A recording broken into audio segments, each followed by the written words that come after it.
reviendrai. Les gens ont cherché l'enfant. Écoutez, quand tu es sous la grâce, reste calme. Reste tranquille. Sois posé. Parce que la grâce s'occupera du reste. Reste et fais confiance en Dieu. Viens au culte, écoute la parole de Dieu. Donc tes offrandes, les aumônes participent, contribuent à l'avancement de l'œuvre. Mais il est question du temps.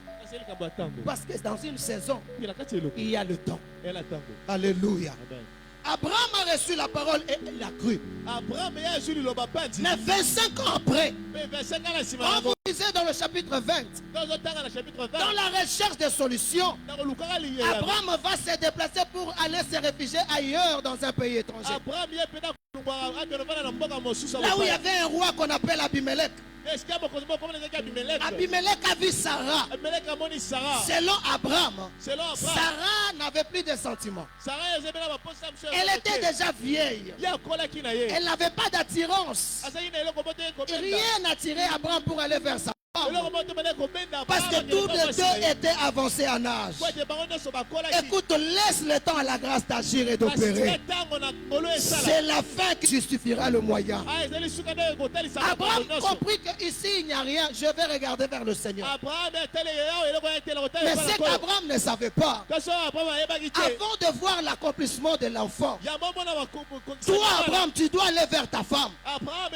Tu dois prendre ta femme comme ta femme. Et vous aurez la possibilité d'avoir un enfant. Et de fuir. Le fait de rester à côté empêcher aussi à ce que le temps se manifeste. Mais regardez ce que Dieu va faire. Lorsqu'ils arrivent en Égypte, c'est Abimelech. Abimelech va regarder Sarah. Il trouve que c'était la plus belle femme de la terre.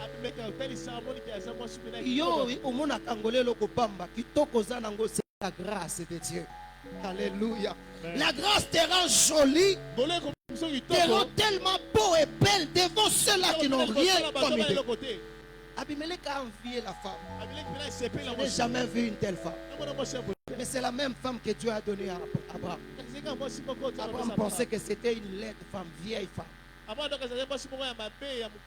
Abraham a dit à Abimelech, non, ça c'est ma soeur. Tu peux prendre, tu peux la prendre.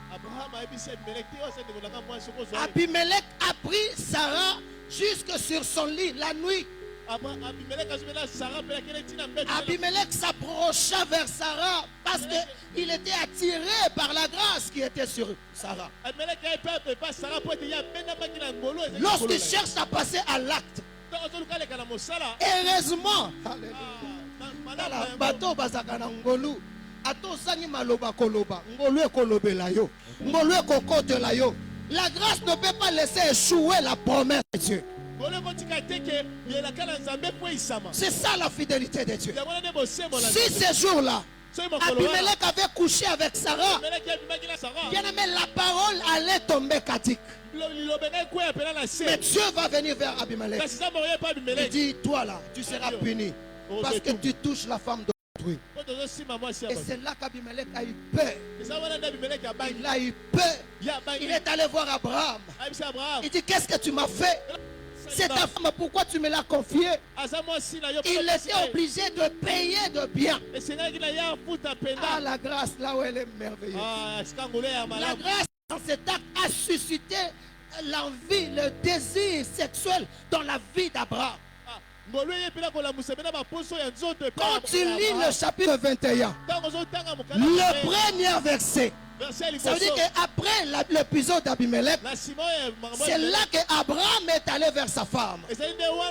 Et quand il va vers sa femme, le chapitre 21 nous dit, et Dieu se souvint de ce qu'il avait dit à Sarah. Et automatiquement Sarah tombe enceinte. Et c'est dans ce chapitre-là que Isaac viendra, le fils de la promesse. Le problème avec toi, il y a certaines choses qu'on ne sait pas traduire dans ta vie. La grâce, elle est inexplicable. Mais il faut ceux qui ont la grâce pour expliquer la grâce qui est sur toi. Et dans le cas de force majeure, il y a la grâce elle-même qui va intervenir.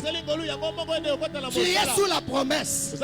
Une parole confirmée. Une parole certifiée. Combien tu vas me dire que Zambé a kosa kingai? Maloba Zamba loba ke simba teze a solote. Qui t'a dit ça? Soit c'est Dieu qui a parlé, soit c'est un homme qui a parlé.